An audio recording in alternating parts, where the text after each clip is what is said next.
এই বইটা আমরা যেখানে শেষ করছিলাম সেখান থেকে শুরু করব। Religious extremism in the lives of contemporary Muslim বা মুসলিমস।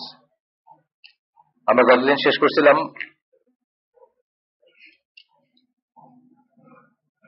এক্সট্রিমিজম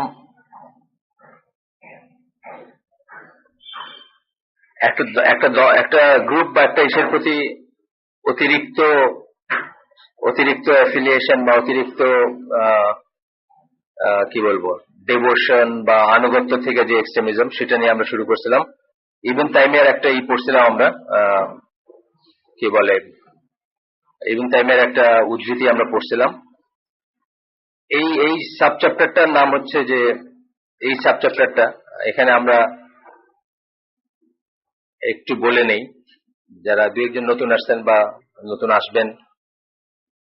আমরা এই পর্যন্ত কি কি কভার করছি একটু বলি, তাহলে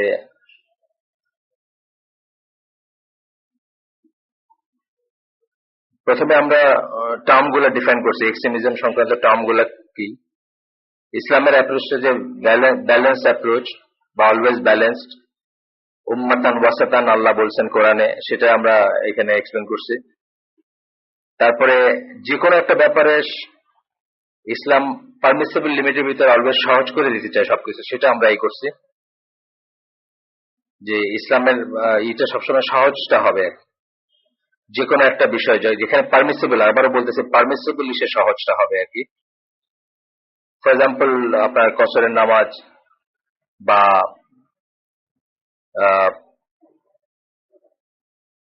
রোজা কেউ যদি রাখতে না পারেন, ইবাদতের ব্যাপারে এগুলো বলতেছি আমরা, যে কেউ যদি রোজা রাখতে না পারেন তার জন্য একটা আছে, কেউ যদি জার্নিতে থাকেন তার জন্য সহজ করে দেওয়া আছে। এইভাবে আমরা দেখবো যে এমনকি এক্সট্রিম নিষিদ্ধ যে জিনিসগুলো, একটু বায় ঘোরান্ত, এটা সামান্য এক্সট্রিম নিষিদ্ধ যে ইসলামের যেসব জিনিসগুলো একদম হার্ড অ্যান্ড ফাস্ট নিষিদ্ধ, যেমন শুকরের মাংস বা এই ধরনের জিনিসগুলো, সেগুলাও আরো যেসব আছে, ধরেন মদ, শুকরের মাংস, বা যেগুলো অ্যাপারেন্টলি খুব কঠোরভাবে হারাম, সেই জিনিসগুলো কোনো একটা সিচুয়েশনে মাফ আছে। কেন মাফ আছে? যখন যান বাঁচানো ফরজ বা এই ধরনের ব্যাপার। এরপরে আমরা পড়ছি যে শব্দটা এক্সট্রিমিজমের জন্য যে শব্দটা আরবিতে ব্যবহৃত হয় হলো, এই শব্দটা অরিজিন এবং কোরআনে আছে কোথায়, এই ইত্যাদি পড়ছি আমরা। তারপরে পড়ছি যে কোরআন এবং সুন্নাহ এক্সট্রিমিজম বলতে কি বোঝানো হয়েছে, সেগুলো পড়ছি। আমরা বলছি যে ইসলাম একমাত্র পৃথিবীর ওয়ার্ল্ড রিলিজিয়ন যেগুলাকে আমরা বলি, বড় ধর্ম যেগুলার অনেক অনুসারী বা যেগুলা হাজার বছর বা বেশি ধরে টিকে আছে, সেই সমস্ত রিলিজিয়ন বা সুপিরিয়র রিলিজিয়ন যেগুলোতে বলি। সুপিরিয়র রিলিজিয়ন বলতে বোঝায় ওয়াহি ভিত্তিক রিলিজিয়ন, যেগুলা মূলত ইহুদি ধর্ম, খ্রিস্টানিটি এবং আমরা মুসলিমরা, এগুলোর ভিতর ইসলামে এক্সট্রিমিজমের কনসেপ্টটা অনেক আগের থেকে আছে। কোরআনে আয়াত আছে, বা ইসলাম সম্ভবত একমাত্র দিন যারা রিলিজিয়াস এক্সট্রিমিজম নিয়ে কথা বলছে আগেই, এবং রিলিজিয়াস এক্সট্রিমিজমকে খুব খারাপ চোখে দেখা হয়েছে ইসলামে। তারপরে আমরা পড়ছি যে রুট গুলা কি কি কারণে রিলিজিয়াস এক্সট্রিমিজম মানুষের ভিতর আসে, বা কন্টেম্পোরারি মুসলিমদের ভিতর কি কি কারণে আসছে। তারপরে আমরা পড়ছি যে নেচার অফ এক্সট্রিমিজম, প্রকৃতি, এক্সট্রিমিজমের প্রকৃতি, একটা হচ্ছে রুট, একটা প্রকৃতি। তারপরে সাইজ এক্সটেন্ড পড়ছি আমরা, এগুলা কি ইম্পোর্টেড নাকি আমাদের সমাজের ভিতর থেকে আসে, সেগুলাই পড়ছি। তারপরে আমরা দেখছি যে সেকুলারিস্টরা বা ধর্মনিরপেক্ষতাবাদী যারা, তারা কি জিনিসকে এক্সট্রিমিজম বলে, তারপর পশ্চিমারা কি জিনিসকে এক্সট্রিমিজম বলে, এগুলো আমরা দেখছি এর আগে। তারপরে আমরা আসছি যে আল ওয়ালা আল বারা বলে একটা ব্যাপার আছে, আপনারা জানেন হয়তো। আল ওয়ালা আল বারা হচ্ছে ইসলামের শত্রু মিত্র। সোজা কথা, আমরা বলতে পারতাম যে ইসলামের শত্রু মিত্র, অথবা কাকে আমরা বন্ধু হিসাবে নিব আর কাকে আমরা শত্রু হিসাবে নিব, এই সাবজেক্টটা আল ওয়ালা আল বারা, এটা ইসলামের একটা ফরজ ব্যাপার বা একটা ওয়াজিব ব্যাপার। কিন্তু এটাকে ঘিরে এক্সট্রিমিজমের সূত্রপাত হয় যখন আমরা এটাকে ভুলভাবে করি, বা যখন এটাকে নিজেদের মন গড়া ভাবে করি, ডিফাইন করি। এই চ্যাপ্টারটাতে আমরা এখন আছি, এই চ্যাপ্টারটাতে আমরা এখন আছি। এর ভিতরে আমরা পড়লাম লাস্ট এই চ্যাপ্টারের ভিতরে যে জামাত যে কথাটা বলি আমরা, জামাতবদ্ধ হওয়ার একটা কথা আছে বা আল জামা একটা কথা আছে। যারা ইসলামের সাথে পরিচিত বা ইসলামের টার্মসের সাথে পরিচিত তারা জানেন যে জামা একটা শব্দ আছে বা আল জামা একটা শব্দ আছে। রাসূল সাল্লাল্লাহু আলাইহি ওয়াসাল্লামের অনেক কটা হাদিস আছে, যে হাদিসের মর্মার্থ হচ্ছে এরকম, মানে একসাথে বললে আমরা এরকম বলতে পারি যে তার উম্মাহ, রাসূল সাল্লাল্লাহু আলাইহি ওয়াসাল্লামের উম্মাহ ধরেন ৭৩ ভাগে বিভক্ত হবে, যার ৭২টা জাহান্নামে যাবে এবং একটা সঠিক বা একটা জান্নাতি। এই হাদিসটা বা এই বক্তব্যটাকে ঘিরে অনেক ধরনের কথা আছে বা অনেক ধরনের থিওরি আছে। এই বক্তব্যটাকে ঘিরে, এই বক্তব্যটা যখন সাহাবীরা জিজ্ঞেস করছিলেন যে তারা কারা, মানে যারা জান্নাতে যাবেন তারা কারা, তখন কোন কোন বর্ণনায় আল্লাহ রাসূল বলছেন যে যার মানে জামাত, যারা আল জামা তারা হচ্ছে আল জামা। কোন কোন বর্ণনায় উনি বলছেন যে আমি এবং আমার সাহাবীরা যার উপর, যে পথের উপর আসি সেই পথটাই হচ্ছে সঠিক পথ আর বাইগুলো ভ্রান্ত। এরকম নানাই আছে।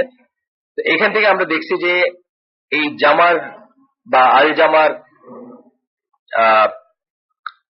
চরিত্রগুলা বা বৈশিষ্ট্যগুলাকে ডিফাইন করে বিভিন্ন সময় বিভিন্ন গ্রুপ নিজেদেরকে সেই আল জামা, ছোট্ট একটা গ্রুপও হতে পারে, নিজেদেরকে সেই আল জামা বলে ডিক্লেয়ার করে বা প্রতীয়মান করে বাকি সবাইকে কাফের বলতে চাইছেন বা বাকি সবাইকে ইসলামের বাইরে বলতে চাইছেন। এটা একটা ধরনের এক্সট্রিমিজম, যেটা ইতিহাসে শুরু থেকে আছে। সাম্প্রতিক সময়ে আমরা এখানে দুইটা উদাহরণ পড়ছি। একটা হচ্ছে আপনার সিরিয়ার মুসলিম ব্রাদারহুড, আর একটা হচ্ছে ইজিপ্টের তাকফির ওয়া হিজরা। এখানে একটা টেন্ডেন্সি আমরা দেখছি যে যেহেতু রাসূল সাল্লাল্লাহু আলাইহি ওয়াসাল্লাম জামাতুল মুসলিমিন কথাটা রাসূল সাল্লাল্লাহু আলাইহি ওয়াসাল্লাম মুখ দিয়ে বাইর হয়েছে বা তখন বলছেন, এখন দেখা যায় যে কেউ একটা গ্রুপ করে সেই গ্রুপটার নাম জামাতুল মুসলিমিন দিয়ে তারা প্রমাণ করতে চায় যে তারাই সেই গ্রুপ বা তারাই সেই দল যারা আল্লাহ রাসূলের ইসের উপর আছে, তার মানে পথের উপরে আছে। তারপর আল জামার বিষয়ে আমরা খুব ইম্পর্টেন্ট একটা জিনিস শিখছি যে আল জামার কথাটা আল্লাহ রাসূল সাল্লাল্লাহু আলাইহি ওয়াসাল্লাম অন্য হাদিসে বলছেন যে একটা দল থাকবে যারা কিয়ামত পর্যন্ত বিজয়ী হবে এবং কিয়ামত পর্যন্ত যারা ডেভিয়েটেড হবে না বা যারা সত্যের উপর থাকবে, সেই দলটাকে কেউ ক্ষতি করতে পারবে না বা তারা টিকে থাকবে, ইত্যাদি কথা আল্লাহ রাসূলের হাদিসে আসছে। সেইখান থেকে বোঝা যায় যে এখন তো ধরেন পৃথিবীতে কোনো নাই, পৃথিবীতে কোনো অর্গানাইজড ইসলামী জামাত নাই যার একজন আমির আছেন, বা যেভাবে আবু বকর রাদিয়াল্লাহু আনহু বা ওমর রাদিয়াল্লাহু আনহু যেভাবে মুসলিম উম্মাহর আমির ছিলেন বা মুসলিম উম্মাহর খলিফা ছিলেন, সেরকম কোনো খলিফা নাই। সুতরাং খেলাফতকে বা ওইরকম থাকাকে যদি শর্ত ধরা হয় তাহলে আল্লাহ রাসূলের হাদিসগুলো মিথ্যা হয়ে যায়। ওয়ালাইকুম সালাম। সুতরাং আমরা যেটা বুঝছি যে জামাত দুই ধরনের ব্যাপার, জামাতের কনসেপ্টটা দুই ধরনের ধরতে হবে। একটা হচ্ছে যে মেথোডোলজিক্যালি জামাত, যেটা মেথোডোলজিক্যালি জামাত কথাটা মানে হচ্ছে যে পদ্ধতিতে, আচার আচরণে, পদ্ধতিতে, মানহাজে, বা আমরা কি করব কি করব না সেসবের ব্যাপারে জামাত যেটা, এটা হচ্ছে আইডিওলজিক্যাল জামাত বলতে পারেন আপনি। এটা এক ধরনের জামাত। আর একটা হচ্ছে স্ট্রাকচারাল জামাত। স্ট্রাকচারাল জামাত মানে একজন আমির থাকবেন, আবু বকর রাদিয়াল্লাহু আনহু, আলী রাদিয়াল্লাহু আনহু, বা ওই ধরনের, যার আন্ডারে গোটা মুসলিম উম্মাহ একটা জামাত হিসেবে থাকবে। এই দুই ধরনের কনসেপ্ট আমরা শেষ পর্যন্ত দেখছি যে দুইটাই ভ্যালিড। তবে কমপ্লিট জামাত হবে সেটাই যখন একজন আমিরের আন্ডারে থাকবে। আর কমপ্লিট জামাত না হওয়া পর্যন্ত বিভিন্ন দেশে, বিভিন্ন সময়ে, বিভিন্ন ছোট ছোট গ্রুপে হয়তো ওই মেথোডোলজিতে যারা ফলো করবে তাদেরকে আমরা আল জামাতের অংশ বলবো, যদিও তারা ফর্মাল কোনো জামাত না হয়। ফর এক্সাম্পল, এখানে আমরা বসছি, আমরা যদি সবাই সুন্নাহ অনুযায়ী চলি তাহলে আমরা বলবো যে আমরা আহলে সুন্নাহ ওয়াল জামার অনুসারী। আবার ধরেন কথার কথা ইরানে বা ইরাকে বা আফগানিস্তানে যদি আরো দুজন লোক বা চারজন লোক বা ছয়জন লোক এই মেথোডোলজির উপর থাকে তাদেরকে আমরা আহলে সুন্নাহ ওয়াল জামা বলবো। পাকিস্তানে যদি থাকে বা আমেরিকায় যদি থাকে, কিন্তু বুঝতে হবে যে এটা স্ট্রাকচারাল জামাত না, স্ট্রাকচারাল জামাত না এটা, কিন্তু এটাও একটা ফর্ম অফ জামাত। এবং এইভাবে বললেই কিন্তু আল্লাহ রাসূলের হাদিসগুলো সত্য হয়, নাইলে হাদিসগুলো মিথ্যা প্রতীয়মান হয়। তাইলে এটা দাবি করা মানে হয় না যে যতক্ষণ পর্যন্ত একজন আমির থাকবেন না ততক্ষণ পর্যন্ত আহলে সুন্নাহ ওয়াল জামার কোনো অনুসারী পৃথিবীতে নাই, এটাও ঠিক না। আবার যে কোনো একটা জামাত হয়ে সেই জামাতটাকে জামাতুল মুসলিমিন বলে বাকি সবাই কাফের বলা, সেটার কোনো মানে হয় না। এই জিনিসগুলো আমরা গত কয়েকদিনে কভার করছি এবং এগুলোর ভিতরে যে ফ্যালাসি আছে সেটাও আমরা শিখছি। আজকে আমরা যেটা করব সেটারও কিছুটা অংশ আমরা আগের দিন পড়ছি। সেটা হচ্ছে যে কোনো একটা গ্রুপের প্রতি বা খুব বেশি আনুগত্য দেখাইতে গিয়ে যে এক্সট্রিমিজমের সৃষ্টি হয়, এটা অনেকটা আগের টুকুর মতোই, কিন্তু একটু একটু তফাৎ আছে। তো আমরা সেখান থেকে আজকে শুরু করবো ইনশাআল্লাহ। ইন্নাল হামদুলিল্লাহ নাহমাদুহু ওয়া নাস্তাইনুহু ওয়া নাস্তাগফিরুহু ওয়া নাউযু বিল্লাহি মিন শুরুরি আনফুসিনা ওয়া মিন সাইয়্যাতি আমালিনা মান ইয়াহদিহিল্লাহু ফালা মুদিল্লা লাহু ওয়া মান ইউদ্লিল ফালা হাদিয়া লাহু ওয়া আশহাদু আল্লা ইলাহা ইল্লাল্লাহু ওয়াহদাহু লা শারীকা লাহু ওয়া আশহাদু আন্না মুহাম্মাদান আবদুহু ওয়া রাসূলুহু। আম্মা বা'দ ফাইন্না খায়রাল হাদিসি কিতাবুল্লাহ ওয়া খায়রাল হাদী হাদী মুহাম্মাদিন সাল্লাল্লাহু আলাইহি ওয়াসাল্লাম ওয়া শাররুল উমুরি মুহদাসাতুহা ওয়া কুল্লু মুহদাসাতিন বিদআহ ওয়া কুল্লু বিদআতিন দালালাহ ওয়া কুল্লু দালালাতিন ফিন্নার। আসসালামু আলাইকুম ওয়া রাহমাতুল্লাহি ওয়া বারাকাতুহু। তো আমরা আজকে পড়ব যে আল্লাহর রাসূলের সাহাবীদের ভিতর বা কি সমস্যা, আচ্ছা, আল্লাহর রাসূলের সাহাবীদের ভিতরে এই ধরনের ছিল, যেমন মুহাজির এবং আনসার। মুহাজির এবং আনসার বলে পরিচিত হইতেন না, কোরআনে আছে মুহাজিরদের কথা আলাদা করে বলা আছে, আনসারদেরকে অ্যাড্রেস করা আছে। কিন্তু তার মানে এটা না যে তারা এমন কোন পার্টিসান ছিলেন না যে এইটা না হইলে আপনার অস্পৃশ্য, বা ওইটা না হইলে এর সাথে আমি খাই না, ওর সাথে বসি না, ওর সাথে ওরে কাফির মত, এরকম কোন ব্যাপার ছিল। এই ডিভিশন গুলো হচ্ছে কোন একটা জিনিসকে বোঝানোর জন্য আল্লাহ রাসূলের সময় ছিল মুহাজির, আনসার, বা ধরেন যারা কারি, এটা একটা গ্রুপ, কারিদের একটা গ্রুপ। হযরত ওমর রাদিয়াল্লাহু আনহুর সময় উনি কারিদেরকে আলাদাভাবে একটা ড্রেস বেঁধে দিয়েছিলেন যে ওরা সবসময় সাদা সাদা পরবে। মানে আমি একটা কথা বলতেছি, মানে দেখেই চেনা যাইতো হয়তো, বা একটা দে উড স্ট্যান্ড আউট। কিন্তু তার মানে এটা না যে তারা বাকিদেরকে অস্পৃশ্য মনে করতেন বা বাকিদের সাথে কোনো মুআমালাতে যাইতেন না, বা পার্টিসানশিপ ছিল না এটার জন্য। বা আমরা জানি যে সামান্য পরিমাণ একটু শুরু হতে নিছিল হয়তো আল্লাহ রাসূল সাল্লাল্লাহু আলাইহি ওয়াসাল্লাম মারা যাওয়ার পরে, আমরা পড়ছি গতদিন, তো সরি আগে পড়ছি আমরা, যে সামান্য এখানে পড়িনি, অন্য মজলিসে পড়ছি, ইতিহাসের অংশ হিসেবে পড়ছি, যে যখন আল্লাহ রাসূল সাল্লাল্লাহু আলাইহি ওয়াসাল্লাম মারা যান তখন আনসাররা বলছিলেন যে এখন তারা আমির হবেন, বা তাদের থেকে খলিফা হবে। এবং এটা নিয়ে তখন একটা হয়, মশওয়ারা টাইপের হয়, যেখানে পরে ওমর রাদিয়াল্লাহু আনহু বা আবু বকর রাদিয়াল্লাহু আনহু বুঝাইছিলেন অন্যদের যে আনসাররা বা মদিনার এরা যদি হন আমির, তাদের কোনো আপত্তি নাই, কিন্তু আরাবিয়ান পেনিনসুলার বাকিরা কুরাইশদের যে চোখে দেখে সেই চোখে অন্যদের দেখে না।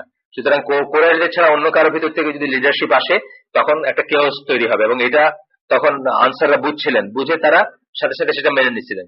যাই হোক, এখানে বলতেছেন যে there is affiliation that is good and praiseworthy, এমন অ্যাফিলিয়েশন আছে যেটা গুড এবং প্রেজওয়ার্থি, যেমন আনসার, মুহাজিরিন এই ধরনের কথা, বা কারি এই ধরনের কথা, এগুলা এই অ্যাফিলিয়েশন গুলা বা এই গ্রুপিং গুলা ভালো এবং এটা প্রেজওয়ার্থি, এর ভিতরে কোনো খারাপ কিছু নাই। 2 নম্বর হচ্ছে এমন কোন অ্যাফিলিয়েশন যখন যেটা পারমিসেবল কিন্তু এটা বাড়াবাড়িটা করা হয় না, যেমন ট্রাইব এবং ল্যান্ড। যেমন ধরেন ইমাম, আমরা যখন বলি যে আলবানি, অ্যাকচুয়ালি আমরা কি একটা ল্যান্ডের সাথে ওনাকে করি, সেই ল্যান্ডটা কি আলবানিয়া। বা আমরা যখন বলি যে ধরেন সাংকিতি, এই যে আমিন সাংকিতি, বড় একজন স্কলার, মারা গেছেন উনি, মরিতানিয়ান, তখন আমরা কি একটা জায়গার সাথে ওনাকে সম্পৃক্ত করি, এটা জায়েজ আছে।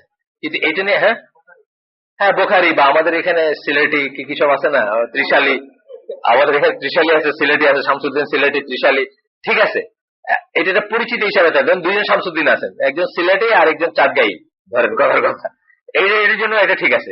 কিন্তু যখনই এটা মারপিটের অবস্থায় চলে যাবে, বা আমি সিলেটি আর তুমি চাঁদগাঁই, তোমার আমি মানে মানুষ মনে করি না, বা তোমার আমি মুসলিম মনে করি না, বা তুমি কাফের, বা তোমার সাথে আমার উঠা বসা নাই, তোমার মেয়ে আমি বিয়ে করি না, মানে এই ধরনের জিনিস চলে গেলে তখনই বুঝতে হবে যে এই গ্রুপিং আর প্রেজওয়ার্দি না। 3 নম্বর বলতেছেন, দুইটা গেল, একটা হলো প্রেজওয়ার্দি বললাম, একটা বললাম পারমিসিবল। যেমন ধরেন এখন আমরা যখন বলি যে সৌদি আরবের হায়াতু কিবারি উলামা, মানে যারা ওই আপনার বড় আলেমদের যে সমিতি, বা সমিতি বলবো না, কি বলে এটাকে, কমিটি, সমিতি না কমিটি, সমিতি বললে একটু কেমন ব্যবসা মনে হয়, কমিটি যেটা বড় আলেমদের যে কমিটি, সেই কমিটির মেম্বার যারা, তাদেরকে আমরা কি বলি, হায়াতু কিবারি উলামা। তো এখন হায়াতু কিবারি কথাটা বললে কি আসে আমাদের মনে, একটা ভালো সেন্স আসে যে এরা বলছেন, মানে এটা একটা ওয়েট আছে, যে কোনো একটা কথা এরা বলছেন, ধরেন মানে বা লাজানা দাইমা একটা একটা ইসের নাম, ওই যে স্থায়ী কমিটি, ফতোয়ার যে কমিটি সৌদি আরবের। তো যখন আমরা এই লাজানা দাইমা শুনি, সাথে সাথে আমাদের মনে একটা একটা একটা ওয়েট আসে। ওয়েট বলতে মানে আমরা কথাটাকে গুরুত্ব দিই। আমরা চারদাহি কমিটির কথায় একরকম গুরুত্ব দিই, ওইটার একরকম গুরুত্ব দিই। এটা ডিফারেন্স হয় কেন? যে এটা দিয়ে কিন্তু এই গ্রুপিংটাতে কোনো দোষের কিছু নাই, কারণ এটা দিয়ে আপনি কখনো খারাপ কিছু করতেছেন না বা খারাপ কিছু মিন করতেছেন না বা বিভেদ সৃষ্টি করতেছেন না, জাস্ট একটা প্রেজ ওয়ার্ড দিই। সেকেন্ডটা আমরা পড়লাম যে পারমিসিবল, যে সিলেটি এবং আলবানি এবং ইত্যাদি নামগুলা বা এই ধরনের যে জিনিসগুলো আছে। থার্ডটা আমরা পড়বো যে এই অ্যাফিলিয়েশনটা ফরবিডেন এবং এটাকে ই করা হয় না। কারণ কি? এটা it leads to innovation and sins. Innovation মানে আপনার বিরাট, আর সিনস মানে পাপ। যেমন ধরেন মুসলমানে মারামারি, মুসলমানে কাটাকাটি, অথবা আমি অন্য একটা মুসলিমকে কাফির বললাম, এটা ইটসেলফ খুব বড় একটা পাপ, মানে অনেক বড় শ্রেণীর একটা পাপ। কারণ এটা মানে যে খারেজি যারা বা যারা আলী রাদিয়াল্লাহু আনহুকে কাফির বলছিল বা যাদেরকে রাসূল সাল্লাল্লাহু আলাইহি ওয়াসাল্লাম পাইলে হত্যা করতে বলছেন মুসলিম নামধারী, সেই সমস্ত লোকদের কি দুইটা চরিত্রের একটা হচ্ছে, মানে দুইটা বৈশিষ্ট্যের, প্রথমটা হচ্ছে যে তারা শাসকের বিরুদ্ধে বিদ্রোহ করে, আর সেকেন্ডটা হচ্ছে যে তারা মুসলমানকে কাফির বলে ব্র্যান্ড করে অন্য মুসলিমকে। তো আমরা এইরকম জিনিস আমরা করবো না, এবং এই ধরনের অ্যাফিলিয়েশন গুলোর ব্যাপারে এগুলা হচ্ছে নিষিদ্ধ, এবং এগুলোর ব্যাপারে আমরা সাবধান থাকবো। এরপরে একটা ঘটনা আছে এখানে। সেই ঘটনা হচ্ছে যে একদিন দুইটা ইয়াং ছেলে মারামারি করে, সবসময় যে কোনো জিনিস লাগে, সব সমাজে আছে। তো মারামারি করতেছিল, একজন মুহাজিরিন ছিল, একজন আনসারের ছিল। তো যে মুহাজির ছিল সে হঠাৎ করে ও মুহাজিরিন বলে ডাক দিছে, মানে হয়তো নিজের দল বলকে ডাক দিছে। তারপরে আরেকজন যে এই ছিল আনসার ছিল, সে ও আনসার বলে ডাক দিছে। আল্লাহ রাসূল সাল্লাল্লাহু আলাইহি ওয়াসাল্লাম বের হয়ে আসছেন এবং বলছেন এটা কি ছিল, মানে এই ডাকটা কি ছিল, হোয়াট ইজ দিস, এটা কি, এই ডাকটা কি কি শুনলাম। তারপর বলছেন is this A call of the days of ignorance, এটা কি জাহিলিয়ার যুগের কলের মতো কল? অর্থাৎ মারপিট লাগছে দুইজনে, এখন যে যার গ্রুপকে ডাকতেছে পাশে দাঁড়ানোর জন্য। এই সেন্সে যখন এই পর্যায়ে চলে গেল, তার আল্লাহ রাসূল কি বললেন যে এটা জাহিলিয়াতের যুগের ডাক। আজকেও কিন্তু তাই। আজকে আমাদের ভিতরে যদি কোনো ডাক আমরা এরকম দেই, মারপিটে বা কোথাও সিলেটি, চাটগাইয়া অথবা অন্য যে কোনো রকম জিনিস, তাহলে আজকেও সেটা জাহিলিয়াতের যুগেরই হল। তখন আল্লাহ রাসূলকে তখন বললেন, অন্যরা মানুষরা বলছেন, no messenger of Allah, two young men were fighting and one of them struck the other on his back. The messenger of Allah sallallahu alaihi wasallam said, no harm was done. A person should help his brother whether he is the wrongdoer or the wrong. তখন এই হাদিসটা বললেন আল্লাহ রাসূল সাল্লাল্লাহু আলাইহি ওয়াসাল্লাম যে একজন মানুষ তার ভাইকে সাহায্য করবে, সে জালিম হোক অথবা মজলুম হোক। একটা হাদিস শুনছেন না আপনারা, যে তার ভাইকে সাহায্য করবে, সে জালিম হইলেও বা মজলুম হইলেও। রং ডুয়ার জালিম, রং হচ্ছে মজলুম। If he is wrong doer let him stop him. সে যদি জালিম হয় তাহলে তাকে আটকানোটাই হচ্ছে তাকে করা, তাকে সাহায্য করা বা তাকে মানে হেল্প করা। ফ্রম হিজ হার্মফুল অ্যাক্ট, তাকে তার খারাপ কাজ থেকে বিরত রাখা, বারণ করা, এটাই হচ্ছে তাকে হেল্প করা। And that is helping him, এবং এটাই হচ্ছে তাকে সাহায্য করা। And if he is wrong, সে যদি মজলুম হয় হি শুড হেল্প হিম, তাহলে মজলুমের পাশে দাঁড়ানোই। আমরা এই কনসেপ্টে অনেক সময় বলে থাকি যে স্বাধীনতার সময় যারা পাকিস্তানিদের পক্ষে ছিল তারা আসলে এই কাজটা করে নাই। এখানে যে কাজটার কথা বলা হচ্ছে, যে জালিমেকে প্রতিরোধ করা উচিত ছিল তাদের, মজলুমের পাশে দাঁড়ায়। যারা পাকিস্তানি আমলে সামান্যতম দেখছেন বা শুনছেন, বা যাদের ফ্যামিলিতে কোনো মানে এফেক্টেড মানুষ আছেন, তারা জানেন যে ওই সময় বাংলাদেশের মানুষরা গণভাবে মজলুম ছিল। তারা এখানে আসলে কাফের মারতে আসছিল, মানে বিশেষ করে তাদের যে নতুন কন্টিনজেন্ট গুলো যারা আনছিল, মানে নতুন রিএনফোর্সমেন্ট যেগুলো আনছিল, মিলিশিয়া, ওদেরকে সোজাসুজি বলছে এরা হচ্ছে বিধর্মী, এরা হচ্ছে কাফের, এরা হচ্ছে হিন্দু, you can do anything you like. মানে গণহারে তোমরা যা ইচ্ছা তাই করতে পারো।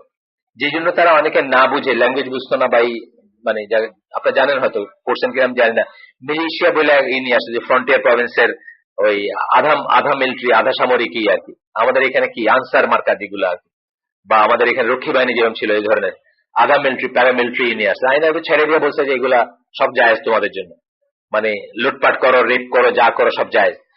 এই জিনিসটা যারা তখন পাকিস্তানিদের সাপোর্ট করছে বা পাকিস্তানের পক্ষে ছিল, এমনকি যদি মানুষ না মেরেও থাকেন তারা, তথাপি তারা সঠিক কাজটা করেন নাই, কারণ তারা জালিমের সাথে ছিলেন, মজলুমের পাশে দাঁড়ান নাই।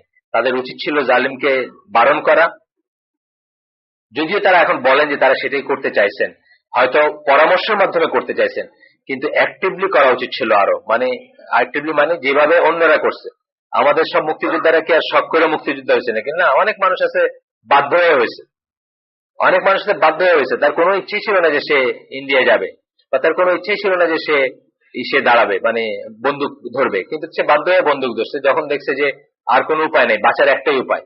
তো এইরকম একটা অবস্থায় তাদের উচিত ছিল, তারা হয়তো এখন এটা ঠিক যে অনেকখানে আমাদের গ্রামে আমাদের দেশে হয়েছে যে কেউ শান্তি কমিটির মেম্বার হয়েছে, শান্তি কমিটি ছিল একটা তখন আর কি, মানে ওই মুসলিম লীগ আর টুসলিম লীগাররা করতো আর কি, কেউ শান্তি কমিটির মেম্বার হয়ে সে আসলে তার কমিউনিটিকে হয়তো আগুন জ্বালানো বা হত্যা থেকে বাঁচাইছে। কিন্তু এটা হচ্ছে একটা উইক স্টেপ, বা এটা হচ্ছে একটা মানে কি বলবো, মানে ওয়ান অফ দেম হয়ে জালিমদের একজন হয়ে আপনি চেষ্টা করলেন যে মুসলিমদের কোনো মতে বাঁচান যায় না। কিন্তু আসলে যা করণীয় ছিল সেটা হচ্ছে যে শুধু এই দেশের বলে না, সারা মুসলিম উম্মার যারা যেখানে ছিল সবার উচিত ছিল মধ্যস্থতা করা, এই হত্যাযজ্ঞটা বন্ধ করা, এবং মজলুমের পক্ষ হয়ে জালিমের সাথে ফাইট করা। এটা আপনার সূরা হুজুরাতের একটা আয়াতে আসে, 11 নম্বর আয়াত বোধহয়, যেখানে আল্লাহ বলতেছেন যে যদি বিলিভারদের দুইটা গ্রুপের ভিতরে মারপিট লাগে, তখন চেষ্টা করবেন কি, থার্ড পার্টি চেষ্টা করবে তাদেরকে সরাই দিতে বা তাদের মারপিটটা বন্ধ করতে। কিন্তু তথাপি যদি অ্যারোগ্যান্ট ভাবে একটা গ্রুপ মারপিট চালাই যাইতে চায়, তারে কি তারা জালিম, তখন মজলুমের পক্ষ নেয়া তাকে ফাইট করাটা হচ্ছে কর্তব্য মুসলিমদের।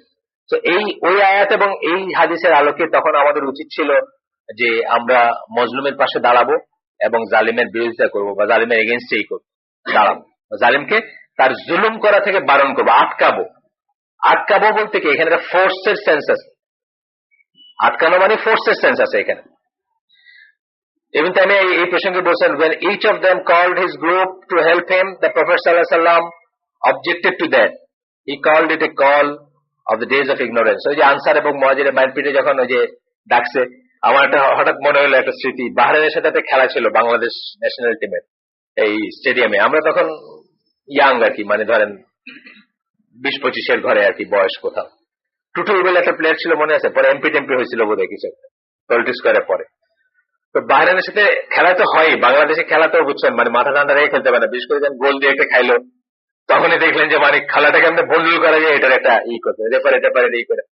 তো হঠাৎ এরকম একটু বচসা হইলো, তারপরে কি টুটুল এখানে দ্বারা গ্যালারি থেকে মানুষ ডাকতেছে, গ্যালারি ওই ফেন্সটা বেশ উঁচা, তারপরে মানুষের কি জোশ, বাংলাদেশি জাতীয়তাবাদ আর কি, মানে তার পার হয়ে মানুষ মানে বাংলাদেশ টিমের পক্ষে বাহরাইন টিমে মারার জন্য অলরেডি চলে গেছে মাঠে আর কি।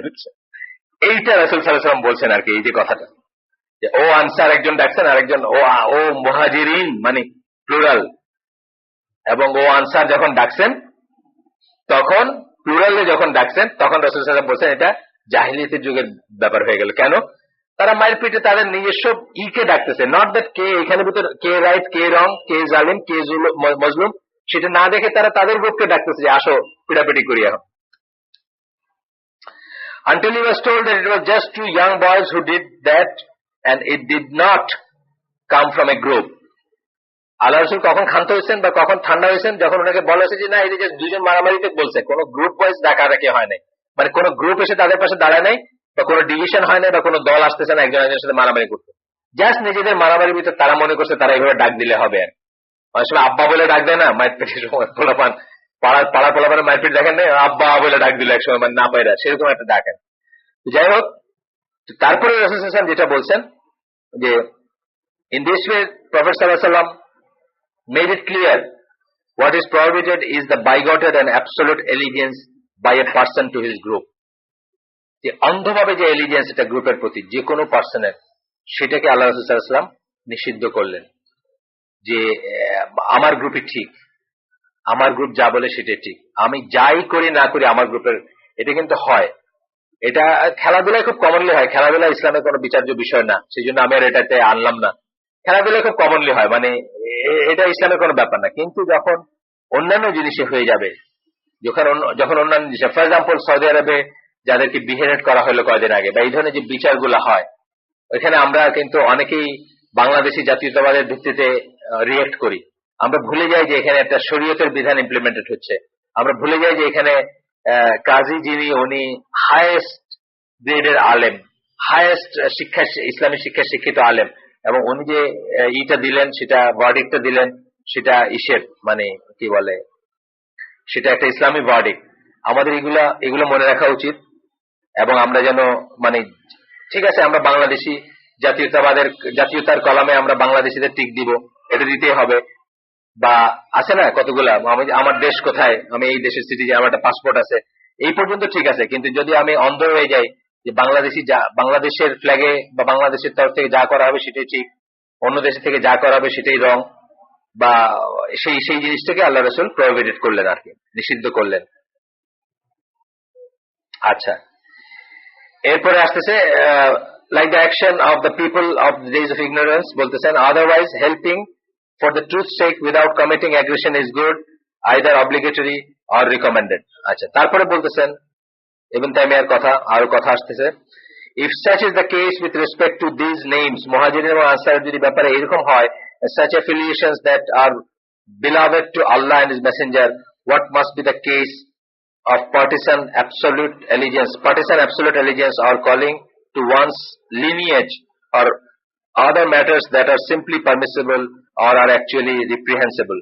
বলতেছেন যে আনসার আর মুহাজির ডাকগুলো আল্লাহ রাসূলের কাছে প্রিয় ডাক। কিন্তু কোরআনের আয়াতে আছে না, মুহাজিরদের যারা, আনসারদের যারা আল্লাহ রাসূলের পাশে দাঁড়াইছেন, সূরা তওবার আয়াত আছে, এই জাস্ট এইভাবে নাম ধরে ধরে। তার মানে এই ডাকগুলো আল্লাহ রাসূলের কাছে প্রিয় ডাক।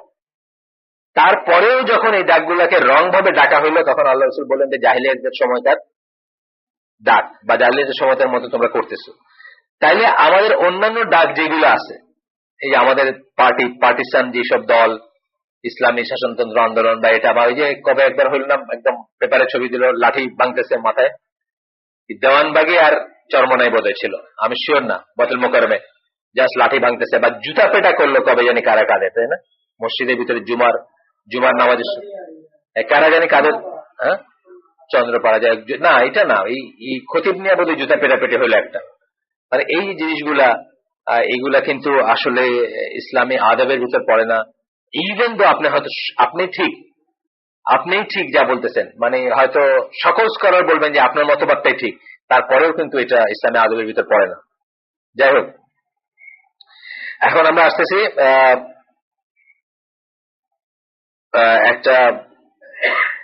এটা হচ্ছে মুসলিমের হাদিস, মুসলিম এবং নাসাইয়ের হাদিস। আমরা একটা হাদিস পড়বো এখন। Whoever fights under a banner of uncertainty has animosity simply due to partisanship. Uncertainty ব্র্যাকেটে কি লেখা? Blindly not knowing whether its cause is justifiable or not, but fights. আজকে যারা দলগুলো আছে, হাউ মাচ নলেজ, ধরেন যে এখানে যে দলগুলো আছে, জামাতুল মুসলিমিন, জামাতে ইসলাম, তারপরে কি বলে আপনার হিজবুত তাহরির, এদের যারা অর্ডিনারি মেম্বার, কতটুকু জ্ঞান আছে তাদের ইসলামের উপরে, কতটুকু জ্ঞানের ভিত্তিতে তারা অ্যাফিলিয়েটেড হয়েছেন, নাকি ব্লাইন্ডলি হয়েছেন, নাকি একজনের একটা বক্তৃতা শুনতে ভালো লাগছে বা অমুক ভাইয়ের চেহারাটা দেখতে ভালো লাগছে, এগুলো কিন্তু কারণ। অমুক ভাইয়ের চেহারাটা দেখতে ভালো লাগছে, আমরা যখন পড়তাম, কলেজে পড়তাম, আসমা আব্দুর খুব ভালো বক্তৃতা দিত, এই কারণে অনেকে জাসদপন্থী ছাত্রলীগ করছে, বক্তৃতা দিতে খুব ভালো, বা তার এটা খুব গরম, এখনো সেম জিনিস চলতেছে। তো তারপর বলতেছেন simply due to partisanship, out of calling to a group or to support a group, and he is killed in a manner of the days of ignorance. এবং তারপরে যদি সে মারা যায়, তাহলে সে জাহিলিয়াতের মৃত্যুবরণ করবে। এই কথাটাই আমি একদিন বলতেছিলাম, যেদিন 28 অক্টোবর একটা ছেলে মারা গেল। অফকোর্স আল্লাহ তাকে মাফ করেন, আল্লাহ তাকে বেস্ট নসিব করেন, একটা মুসলিম মারা গেছে, অপেক্ষাকৃত বেটার মুসলিম মারা গেছে অপেক্ষাকৃত খারাপ মুসলিমদের হাতে, সেই হিসাবে আমরা সব বলি, মানে আমরা সব দোয়া করব। কিন্তু এট দ্য সেম টাইম এই যে শহীদ বলে তাকে যে করা হয়, আসলে কি সে আল্লাহর জন্য মারা গেছে, নাকি সে তার পার্টি, এই কথাটাই আসতেছে কিন্তু, নাকি সে তার পার্টির জন্য মারা গেছে, নাকি সে তার পার্টির কথাগুলোকেই ঠিক মনে করছে এবং কোনোদিন আল্লাহ কি বলছেন সেটা জানার স্কোপও হয় না। সেটা ইয়াং ছেলে, তারা তো স্কোপই হয় না, তারা তো ফ্যামিলিগতভাবে কোনোভাবে সে রিক্রুটেড হয়েছে এবং সে মনে করছে এইখান থেকে যা আসবে সব ঠিক, এবং সেই জন্য সে মরে গেছে।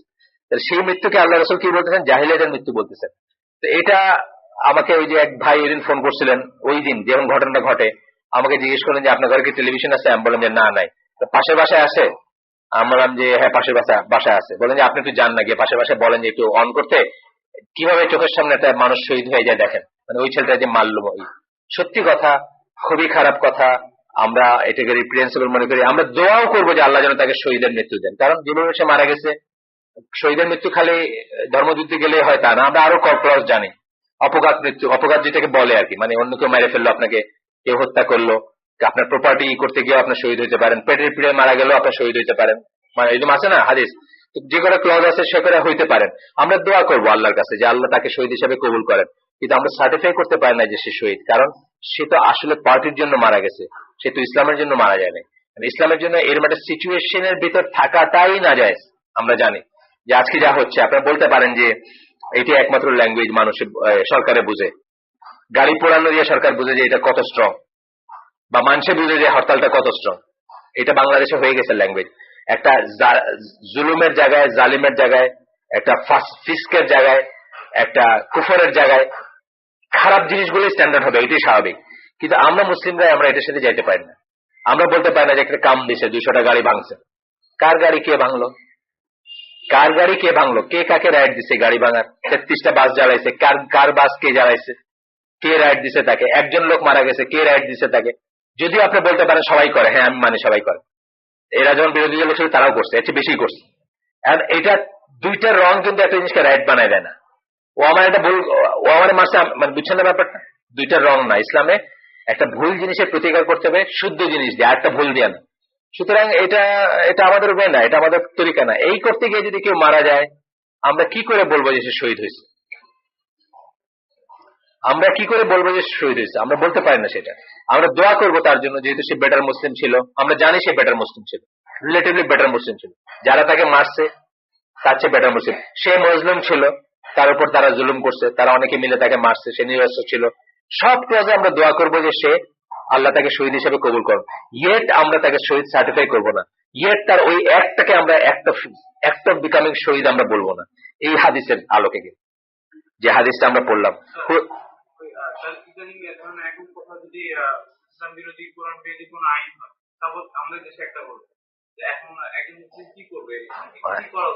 আচ্ছা আমরা পরে আনসার করি শেষ পর্যায়ে। সো তখন কি হলো, যে কি বলতেছেন আবার হাদিসটা পড়ি আমরা, মুসলিমের হাদিস। whoever fights under a banner of uncertainty, আনসার্টেনিটির ব্র্যাকেটে কি, blindly not knowing whether its cause is justifiable or not, যে কারণে আমি যুদ্ধ করতেছি, মারামারি করতেছি, আমি জানি না এটা জাস্টিফাইবল কিনা। ধরেন কাদের সিদ্দিকী মুক্তিযুদ্ধ করে কি বলছে, এতদিন পরে বলতেছে আমরা মনে করছিলাম খুব বড় কাজ করছি, আসলে বড় কাজ করিনি, আসল বড় কাজ হচ্ছে আখেরাতে যেটা কাউন্ট করবে, বলতেছে না, বাণী ছাড়তেছে না এখন প্রায় কিন্তু লেখে থেকে। তো এই বয়সে গিয়ে সে বুঝতেছে যে এত বড় একটা জিনিস কইরাও সে ভালো কাজ করছে বলে সে শিওর না। তাহলে আজকে যে ছেলেটা বাইতুল মোকাররমের উত্তর গেট দখল করতে গিয়ে মরে যেতেছে, কালকে সে বাইরে থাকলে বুঝতেছে সে কাজটা ঠিক করেনি, এই যে জাস্টিফাইবল না। বা যে কাজ আজকে যে গাড়ি জ্বালাইতেছে, আজকে সে 14তে জ্বালাইতেছে, 41-এ হয়তো সে বুঝতো যে না না না এটা তো ঠিক হয় নাই, জাস্টিফাইবল না। has an animosity simply due to partisanship, দলের জন্য শত্রুতা। এখন তো ব্যাপারটা তাই, এই আওয়ামী লীগ জামাত ইসলামের বন্ধু ছিল 96-তে, তাদের সাথে একত্রে মিলে তারা গাড়ি জ্বালাইছে। 96-তে আপনারা জানেন এই সেরাটনের সামনে মানুষ মরছে, আজকে তারা এদের সাথে একত্রিত হয়ে গাড়ি জ্বালাচ্ছে। কথার কথা, তাহলে কি ইসলাম কোথায় এখানে? এখানে কিন্তু অ্যাফিলিয়েশনটা হচ্ছে অন্যরকম, পলিটিক্যাল ইকুয়েশনের জন্য অ্যাফিলিয়েশন। কথার কথা, আমি যে তারা আমার শত্রু না, জামাত ইসলাম আমার শত্রু না, তারা অল সেড এন্ড ডান, তারা আমার ভাই এবং তারা বেটার মুসলিম। আমি বারবার বলতেছি, এবং আজও এ আর বির মধ্যে চুজ করতে আমি তাদেরই চুজ করবো বেটার মুসলিম হিসাবে। কিন্তু ইয়েটা আমি বলতেছি যে দেখেন এটি কিন্তু দিনের জন্য হচ্ছে না, এটা পার্টিসিপেশনের জন্য হচ্ছে। কালকে ওর সাথে থেকে গাড়ি চালানোটা ঠিক ছিল, আজকে এর সাথে থেকে গাড়ি চালানো ঠিক। আমরা তো একই মানুষ আছি, তাই না? কিসের জন্য আমি করতেছি? দুইটা পার্টি কি আমি ইসলামের জন্য গেছি? ওই সময় কি আওয়ামী লীগ ইসলামপন্থী ছিল, নাকি এখন বিএনপি ইসলামপন্থী? কোনোটাই না। আমি জাস্ট যাচ্ছি আমার সুবিধার জন্য। একটা পলিটিক্যাল ইকুয়েশন আছে, ওই ইকুয়েশনে আমার স্থান কোথায় সেই জন্য যাচ্ছে। out of calling to a group or to support a group and is then killed. একটা গ্রুপকে সাপোর্ট করতে গিয়ে বা একটা গ্রুপের হয়ে কাজ করতে গিয়ে এবং যুদ্ধ করতে গেলে বা মারামারি করতে গেলে এবং then he is killed in the manner of the days of ignorance.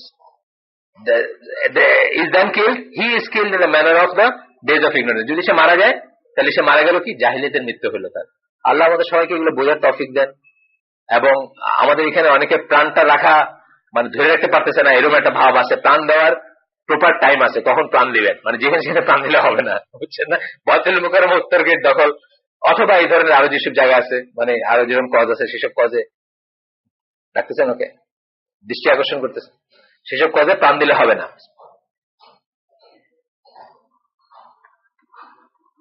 প্রাণ দেওয়ার ফিক আছে, প্রাণ দেওয়ার ফিক না মানলে হুনাইনের যুদ্ধে সাহাবী জাহান্নামী হয়েছেন। প্রাণ দেওয়ার ফিক মানেন নাই, যুদ্ধ করছেন, বহু কাফের মারছেন, কিন্তু শেষে কষ্ট সহ্য হইতেছিল না, নিজে আত্মহত্যা করছেন। আল্লাহ রাসূল সাল্লাল্লাহু আলাইহি ওয়াসাল্লাম তাকে জাহান্নামী ডিক্লেয়ার করছেন এবং বলছেন যে মানে যখন রিপোর্ট গেছে যে উনি খুব বীর দর্পে একের পর এক কাফেরকে হত্যা করে যুদ্ধ করতেছেন, আল্লাহ রাসূল সাল্লাল্লাহু আলাইহি ওয়াসাল্লাম একটু চিন্তায় পড়ে গেছেন, কারণ তার কাছে অন্যরকম রিপোর্ট, তার কাছে খবর আসছে যে এই লোক জাহান্নামী।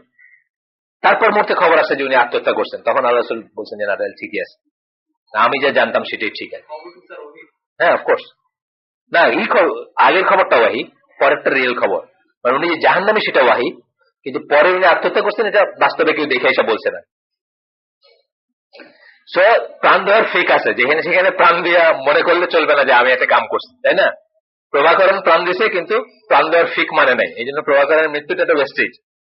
এলটিটি আল্লাহর হিসাবে তো এলটিটির জন্য প্রাণ দেওয়া কোনো জান্নাতে যাওয়ার কোনো না, তো প্রভাকরণ তো প্রাণ দিয়েছে, খুব সিনসিয়ারলি দিছে, কিন্তু তো সে এটা ফিকটা মানে নাই, যে ফিকে প্রাণ দিলে জান্নাতে যাবে সেটা মানে নাই, সুতরাং সে জাহান্নামী। এটা বুঝতে হবে, যেখানে সেখানে প্রাণ দিলে চলবে না, এটার ফিক আছে, এটা জানতে হবে যে কোথায় দিতে হবে প্রাণটা। সাহাবী জাহান্নামী হয়েছেন, আমাদের কথা বাড়ি দিলাম আমরা, মানে আমরা তো নো ওয়ে কোনো ম্যাচ না আর কি। এবং হুনাইনের যুদ্ধে আল্লাহ রাসূল প্রেজেন্ট সেখানে, that was a very very critical যুদ্ধ, জানেন তো, ইসলামের অস্তিত্ব বিলীন হয়ে যেত। কোরআনে ওয়াহী আসছে এটা সম্বন্ধে, মানে কোরআনে আয়াত আসছে, তোমরা তোমাদের নাম্বারের উপরে খুব কমপ্লেসেন্ট হয়ে গেছিল, অনেক নাম্বার ছিল ওই দিন মুসলমানদের, নাম্বার থাকাতেই তারা একদম নিশ্চিন্ত ছিলেন, তাদেরকে যখন অ্যাটাক করা হয়েছে তারা একদম ছত্রভঙ্গ হয়ে গেছিলেন, আনলেস মানে আনটিল সামন মানে ডাক দিচ্ছেন তাকবীর দিয়া বা এই দিয়া, তারপরে পিপল গ্যাদার টুগেদার আর কি, এটা অলমোস্ট শেষ হয়ে গেছিল, ছত্রভঙ্গ হয়ে যায় না, মানে আনপ্রিপেয়ার থাকলে যেটা হয়, আপনি প্রিপেয়ার না থাকলে আপনি কত বড় যুদ্ধ তাদের কিছু আসে যায়। যাক, এরপরে একটা হাদিস আসতেছে, আমরা হাদিসগুলো পড়বো, আপনাদের জন্য একটু স্লো হবে প্রসিডিউরটা, কিন্তু এই হাদিসটা যেমন আমি এই বইতে এবং মুসলিমের হাদিস আমি জীবনে প্রথম শুনছি, আপনারা শুনছেন যে আমি জানি না, এই যেটা মাত্র পড়লাম আমি কিন্তু এই ল্যাঙ্গুয়েজে বা এই শব্দে এই প্রথম শুনছি আর কি, এই বইটা পড়তে গিয়ে প্রথম শুনলাম। এটা মুসলিমের হাদিস, কিন্তু মুসলিম এবং নাসাই বাদে দিলাম আমরা, মুসলিম ধরলে এটা মুত্তাফাকুন আলাইহি বা সহিহ আইনের একটা, সুতরাং এটা খুব সিরিয়াস হাদিস। আচ্ছা, আরেকটা হাদিস আসতেছে, এটা হচ্ছে একটু দেখি আমি, আবু দাউদ, এটার আরনাউত, আব্দুল কাদের আরনাউত, উনি বলছেন যে এটা সনদ দুর্বল, কিন্তু এর সাপোর্টিং এভিডেন্স আছে অন্যত্র, যার জন্য অনেক সময় সহিহ একটা মানে আপনারা জানেন যে হাদিসের যে মেথোডোলজি আছে সেই হিসাবে এটাকে হাসানে উন্নীত করা হয়েছে। যখন এটা রিটা মিনিংটা সহি বা এটা আরো সাপোর্টিং এভিডেন্স থাকে তখন তখন আরো সাপোর্টিং এভিডেন্স, মানে অন্যান্য আরো হাদিসে এই মিনিং এরই কথা আসতেছে বা এই কথাটাকে সাবস্টিটিউট করতেছে, তখন এটা চেন দুর্বল হলে এটাকে হাসানে উন্নীত করা হয়। সেরকম ভাবে এই হাদিসটা হাসানে উন্নীত। এখন যেটা আমি পড়বো, he who calls to partisanship is not from us. যে কোনো দলের দিকে হিজব যেটাকে বলে, হিজবিয়া যেটাকে বলে, জামা আর হিজবের ভিতর তফাৎ আছে। হিজব মানে হচ্ছে পার্টি, এই জন্য হিজবিয়ার এগেনস্টে এত কথা। আহলে সুন্নাত জামাতে হিজবিয়া বা দল করাকে নিষিদ্ধ জ্ঞান করা হয়। কেন? এই জন্য করা হয় যে কোন দলের দিকে ডাকবে, he who calls to partisanship is not from আস।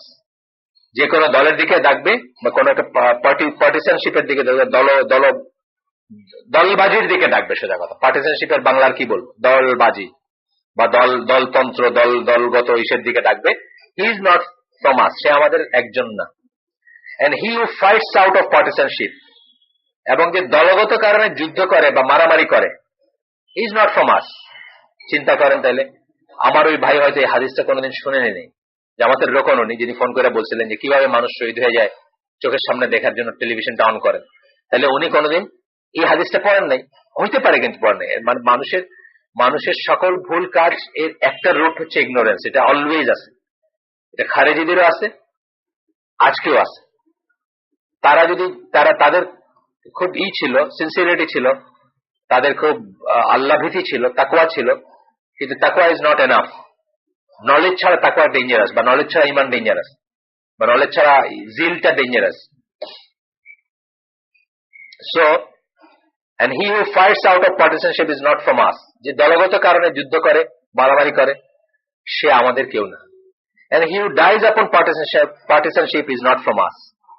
এবং যে দলগত কারণের জন্য মারা যায় বা ওইটার উপরে মারা যায়, সে আমাদের কেউ না। কত ডেঞ্জারাস কথা, চিন্তা করা কত এই কথা আমাদের, মানে কত সিরিয়াসলি এই কথাটা চিন্তা করা উচিত যে আমরা যখন বিএনপি করি, আওয়ামী লীগ করি, জামাত করি, হিজবুত তাহরির করি, বা অন্য কিছু করি, এবং যখন এনিওয়ান এগেইনস্ট দ্যাট দলকে আমরা মানুষই মনে করি না, কাফের মুশরিক মনে করি, বা মুসলিম মনে করলে মনে করি কিছু বুঝে না, বা এই যে জিনিসটা, এটা বা কত বড় ব্যাপার দেখেন এটা চিন্তা করে এই হাদিসটা থেকে। হ্যাঁ, তাই বলছে, আমাদের কেউ না মানে তো আমাদের মাঝের না, আমাদের কেউ না বললে কাফেরই বোঝাতে হবে, বা মুসলিম থেকে। হ্যাঁ, না, এখানে কাফের আপনি আমার বলার ভিতর কোনো মাহাত্ম্য নাই আর। না না না, সেটা আপনি বলবেন না, আপনার আমার বলার তো কোনো দরকার নেই। কাফের বলার মানুষ আছে যারা অথরিটিতে, তারা বলবেন, অফকোর্স বলবেন না কেন? না, আপনি বলবেন না, এটা বলবেন মানে যারা পিপল অফ নলেজ, তারা। আপনি বা আমি বড়জোর তাকে কাফের জ্ঞান করে, যেমন কালকে একটা ঘটনা ঘটলো আমাদের আত্মীয়তার ভিতরে।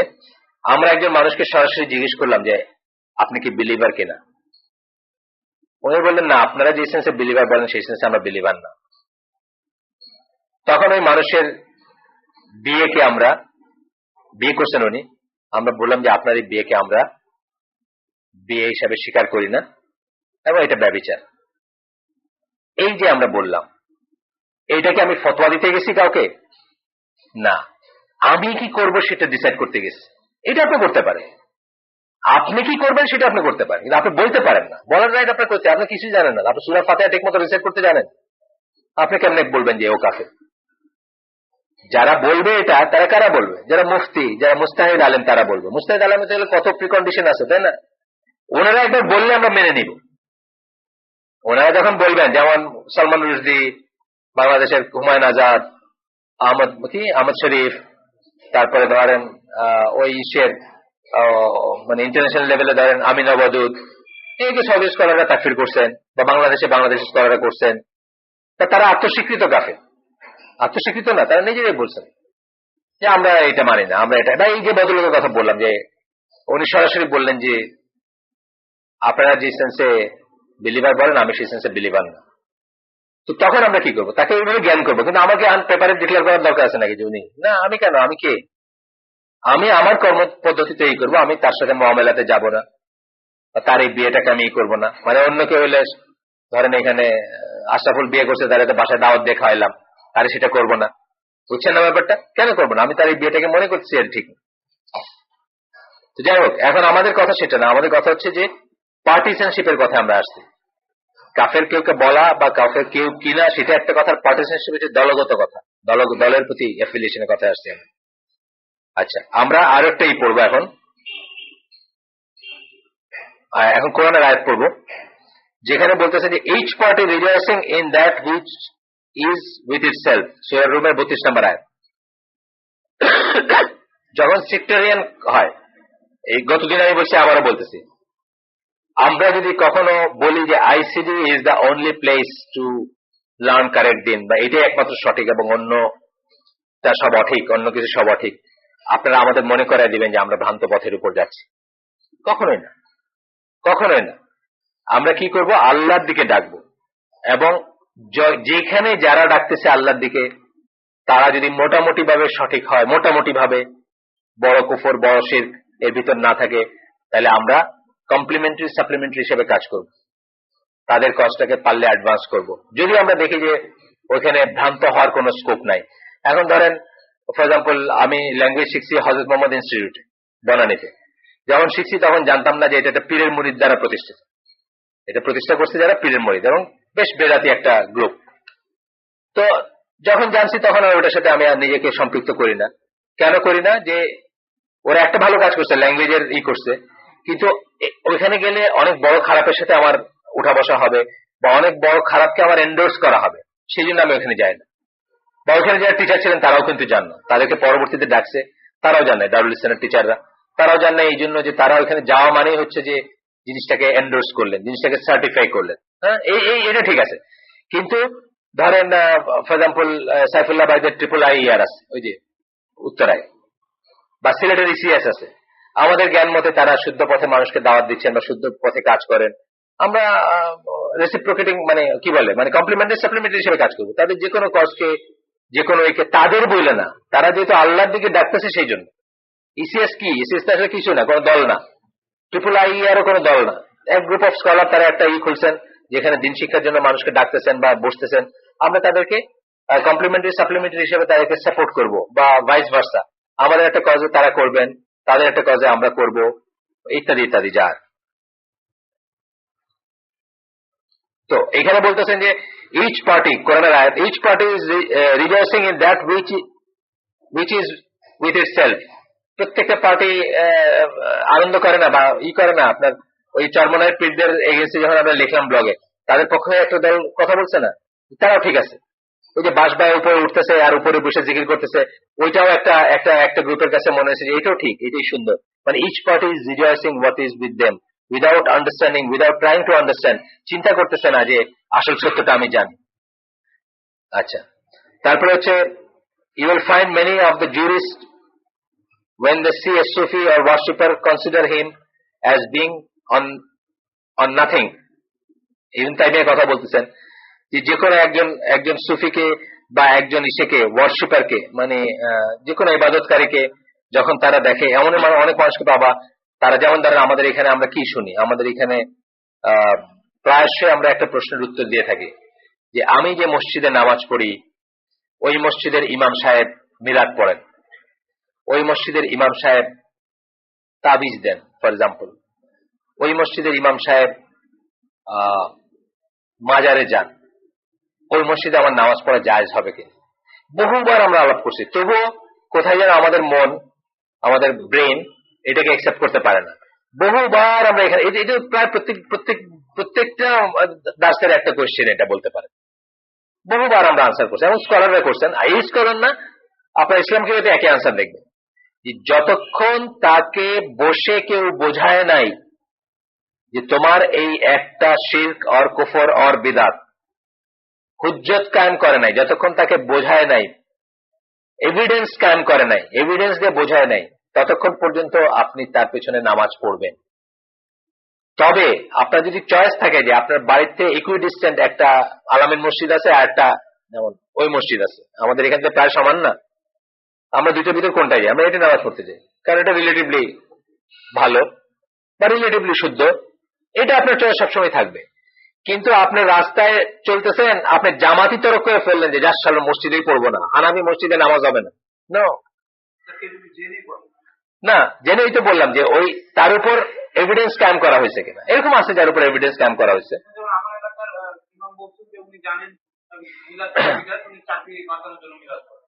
বিদাতের পিছনে তো নামাজ পড়া এমনিতেও যায়। হ্যাঁ, বিদাতের পিছনে তো নামাজ এমনি পড়তে পারে, কবিরা গুনাহগারের পিছনে পড়তে পারেন, বিদাতের পিছনে পড়তে পারেন। কুফর শিরকের কথাটা আসতেছে যেখানে আর কি, মানে তার ইমানই নাই, বিদাতের পিছনে পড়তেই পারেন। আপনার হানাফি মস্ক গুলাতে যেমন যেভাবে উল্টা তকবীর দিয়া বেতের পড়ে, আপনি ইসলামকে তো স্পষ্ট দেখবেন বলছে আপনাকে ওখানে নামাজ পড়তে, স্পষ্ট তো বলছে এখানে নামাজ পড়বেন, আপনি নামাজ ভঙ্গ করে বাইরে হয়ে আসবেন।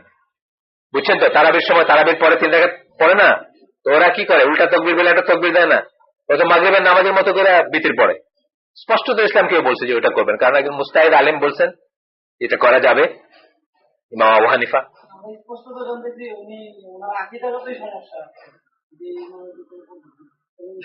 আকীদাগত সমস্যার ব্যাপারেও হুজ্জত কায়েম করতে হবে যে উনি জানেন এটা যে সমস্যা, ওনাকে বলতে হবে এটা কুফর।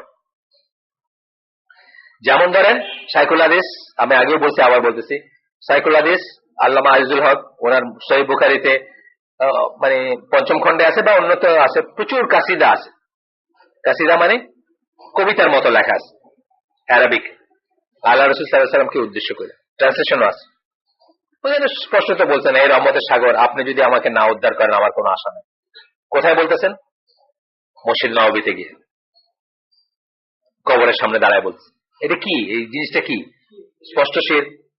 কিন্তু উনি এটা জানেন না, উনি অ্যাওয়্যার না, বা ওনাকে আমাদের জানা মতো ওনাকে নিয়ে বাহাস হয় নাই, বাসায় ওনাকে বোঝাই দেওয়া হয় না যে এটা এই জিনিস। যদি বোঝাই দেওয়া হয়ে থাকে আপনি তার পিছনে নামাজ পড়বেন না, আর যদি বোঝাই দেওয়া না হয়ে থাকে ততক্ষণ পর্যন্ত এটা আক্রমণ এখানে অনেকবার এক্সপ্লেন করছেন, অনেকবার জিজ্ঞেস করেছেন যে আমরা তাইলে তো আপনার লম্বাস্তে কম্বল খালি বাংলাদেশে কোনো মসজিদে পড়তে হবে।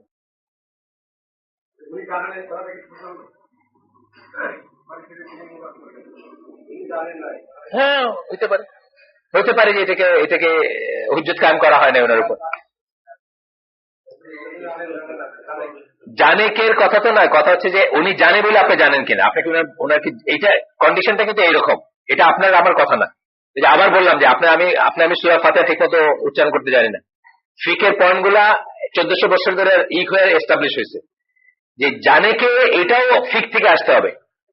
জানে কিনা, জানে ওনাকে জানানো হয়েছে এটা এনশিওর করতে হবে, ধরে নিলে হবে না যে উনি জানে। বুঝছেন না? ফিকের যে পয়েন্ট আছে, স্পেসিফিক পয়েন্ট আছে, ধরে নিলে হবে না যে উনি জানে। যেমন একটা লোক তরবারির আন্ডারে বলছে লা ইলাহা ইল্লাল্লাহ, তাকে হত্যা করছেন রাসূল সাল্লাল্লাহু আলাইহি ওয়াসাল্লামের সবচেয়ে প্রিয় পাত্রের একজন ওসামা বিন যায়েদ। রাসূল সাল্লাল্লাহু আলাইহি ওয়াসাল্লাম বলছেন তুমি এটা মারলা কেন? ও তো লা ইলাহা ইল্লাল্লাহ বলছে, বলে ও তো আমার তরবারির ভয়ে বলছে। আল্লাহ রাসূল বলছেন তুমি কি তার ভেতর কাইটা দেখছিলা যে তরবারির ভয়ে বলছে? This is fake, this is fake.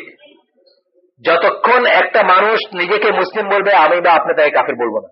আমরা বলবো না যে ওর ভিতরে বিশ্বাস করে না, মুখে শুধু লা ইলাহা ইল্লাল্লাহ বলতেছে না, আপনি তার ভিতর জানেন না।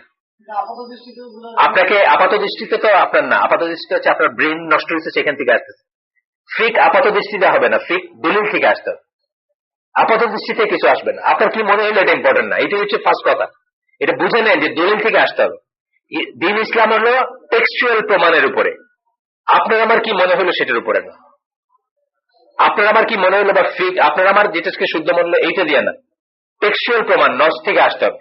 আপনার আমার ইসলামকে একদিন জিজ্ঞেস করছে একজন মহিলা যে 3টা পাথর দিয়ে মানে পরিষ্কার হওয়া টয়লেটে যাওয়ার পরে এনাফ কিনা, তো বলছে যে হ্যাঁ এনাফ। তবে বলছে যে মানে উনি বলতেছেন যে এরকম বলে এনাফ, কিন্তু আমার মনে হয় তারপরে যেন, আপনার কি মনে হলো এটা ডাজন্ট ম্যাটার, আপনি কে? আল্লাহ রাসূল বলছেন 3টা পাথর দিয়ে করা এনাফ, 3টা পাথর দিয়ে করা এনাফ। তারপরে যদি নাজাসা লাগা থাকে ওটা দর্শকের ভিতরে আসবে না, আপনি স্ট্রেট ওই করে নামাজ পড়তে পারে, শেষ কথা শেষ। পছন্দ না হয় দিস ইজ নট ইসলাম, আপনার যেটা অপছন্দ হইতেছে ওইটাই ইসলাম, আর আপনার যেটা পছন্দ হইতেছে ইসলাম না। বুঝলেন এই কথাটা? 3টা পাথর দিয়ে আপনি পায়খানা সাফ করছেন আপনার, তারপরে যদি কিছু লেগে থাকে still you are fit to stand for সালাত, এটাই ইসলাম। আপনার পছন্দ না হলে ওইটাই ইসলাম, আপনার যেটা পছন্দ হইতেছে ওটা ইসলাম না, বিকজ দলিল থেকে এটা আসছে। ইসলামের প্রত্যেকটা ব্যাপার নস থেকে আসবে, টেক্সট থেকে। আপনার কি মনে হলো এটা ইম্পর্টেন্ট না, আপনার আমার কাফের মনে হচ্ছে এটা ইম্পর্টেন্ট না। এটার জন্য ওই ওই ওই A B C D E F condition গুলা, যে ফিক বললাম, মরার ফিক আছে বললাম না, যেখানে সেখানে মরেন না, যেখানে সেখানে মরলে ফিক অনুযায়ী না মরলে বেকার, বাজে খরচ, যেখানে সেখানে মরে লাভ নেই। একই ব্যাপারে যেখানে সেখানে আপনার মনে কি বলতেছে এটা অ্যাপ্লাই করে না। ওই যে এবিসিডি আছে, কুফর কার বেলায় আসবে এগুলো চেক লিস্ট আছে। আমরা যারা ইঞ্জিনিয়ারিং পড়ছেন তারা জানেন, লজিক সার্কিট বলি আমরা। আমার জাহাজের এই যে মেইন ইঞ্জিন যেটা থাকে বিশাল পাওয়ারফুল, ধরেন 66,000 বিএইচপির ইঞ্জিন, মানে ওটার ট্রিমেন্ডাস মোমেন্টাম, মানে চুল পরিমাণে এদিকে হতে গেলে আপনি কারো মেরে ফেলবেন।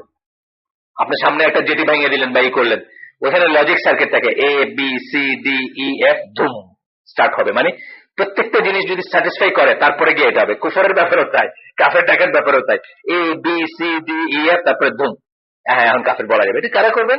যারা এই লজিক সার্কিট গুলো জানেন। আপনার আমার জন্য না, আমরা অ্যাপারেন্টলি কি মনে হলে কিছু আসে যায়।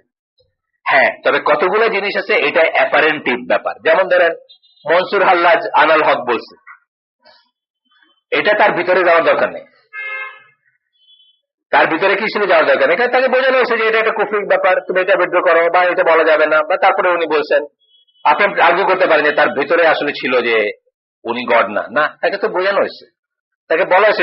এখনো মুর্তাজার শাস্তি ওরকম ভাবেই করে না, দেখে বোঝাবে আপনাকে যে আপনি যেটা বলছেন এটা কিন্তু মুরতাদেরই, আপনি তারপরে ইনসিস্টেন্টলি বলেন না আমার এটা ঠিক আছে, তওবা করার সুযোগ দেওয়া হবে, তখন আপনাকে শাস্তি দেওয়া হবে। এটা হচ্ছে ব্যাপার। যাই হোক, ইউ উইল ফাইন্ড, এরপরে বলতেছেন কি, every group of those who caused division in the religion is pleased with that they themselves thinks they have the truth. With what they themselves thinks they have the truth, have of the truth. প্রত্যেকটা গ্রুপই সেটা নিয়ে সন্তুষ্ট যা তাদের কাছে আছে, যেটাকে তারা মনে করতেছে এটাই সত্য। However, the truth is only to be found in the Quran and Sunnah. এই যে আসল টেক্সট, নস, দলিল। আরো যদি আমি আরো শর্টকাটে এক কথায় এক শব্দ বলতাম ওয়াহি। ওয়াহিদ থেকে যেটা আছে, ওয়াহি কি হয় হাদিস, নয় কোরআন ওয়ালাইকুম সালাম, নয় দুইটা। ওয়াহিদ থেকে যেটা আছে, ওই যে বললেন যে তুমি কি তার ভিতরে ঢুকছিলা, এইটাই দলিল, এটাই ওয়াহি। রাসূল সাল্লাল্লাহু আলাইহি ওয়াসাল্লাম রাসূল হিসেবে যেটা বলছেন ওটা ওয়াহি, তুমি কি তার ভিতরে ঢুকছিলা, এটাই দলিল, এটাই ওয়াহি। আজও সেটা ওয়াহি, আজও সেটা ফিক, আজও সেটা ডিসিশন। মৃত্যুর ফিক হলো ওই যে ওইটা, যেখানে সেখানে প্রাণ দেওয়া যাবে না, কোথায় প্রাণ দিতে হবে এটা ডিফাইন্ড আছে, কখন দিতে হবে। এরপরে বলতেছেন যে he does not reckon him save as an ignorant misled person. যখন আমরা দেখি যে কোনো একটা মানুষকে আমরা তাকে আমাদের গ্রুপে না, যে ফর এক্সাম্পল আমরা ইভেন আলামিন মসজিদে মুসল্লিরা যারা এখানে আসি, এখানে সবাই আলামিন মসজিদে নামাজ পড়ি আমরা, ঠিক আছে, আমরা অধিকতর শুদ্ধতার উপর আছে এটা আমরা জানি, কিন্তু আরেকজন মানুষ হয়তো রাফিয়াদিন করতেছে না, সাথে সাথে তারে আমি একেবারে এমন লেভেলে নামাই দিলাম যে সে অস্পৃশ্য, সে মানুষই না। না, he does not believe that among their path there is any knowledge or guidance whatsoever. ওই তার ভিতরে কোনো নলেজ বা গাইডেন্স নেই না, এটা মনে করতে পারেন। কে জানে যে আপনার মানে আদার দেন রাফিয়াত দেন উইচ ইজ এ সুন্নাহ, আপনি অনেক বড় বড় ভ্রান্তি নিয়ে বাস করতেছেন যেগুলো হারাম, এবং ওই লোকের ভিতরে হারামটা নাই, এই সুন্নাহটা হয়তো সে জানে না, সেই জন্য সে অস্পৃশ্য হয়ে গেলেন না। রাফিয়াত দিন তো সুন্নাহ, বুকে হাত বাঁধে সুন্নাহ। কেউ যদি হাত টোটালি না বাঁধে তার নামাজ হয়ে গেছে বলতে হবে, টোটালি বাঁধে নেই, হাত ছেড়ে রাখছে দুই পাশে, তার নামাজ হয়ে গেছে। কেউ রাফিয়াদ্দিন করে নাই, তার নামাজ হয় না, এটা কেউ বলতে পারবে? দুনিয়া কোনো মুফতি জন্মায় নাই যে বলতে পারবে তার নামাজ হয় না, বলতে পারবে না। হয়তো বলতে পারে সর্বাঙ্গ সুন্দর হয় নাই, কেউ বলতে পারবে না তার নামাজ হয় না। কোন মুফতি জন্মায় নেই আজ পর্যন্ত যে বলবে যে রাফিয়াদ্দিন করে না দেখো নামাজ হয় না। অস্বীকার পর্যায়ে মানে সুন্নাহ টোটালি অস্বীকার করলে, সুন্নাহ টোটালি, সুন্নাহ না করতে কিচ্ছু আসে যায়, সুন্নাহ টোটালি অস্বীকার, আমি কোন সুন্নাই মানবো না, হ্যাঁ, তখন তো সে অন্য পর্যায়ে পড়ে গেল, কোরআনের মার্কা জায়গায় পড়ে গেল।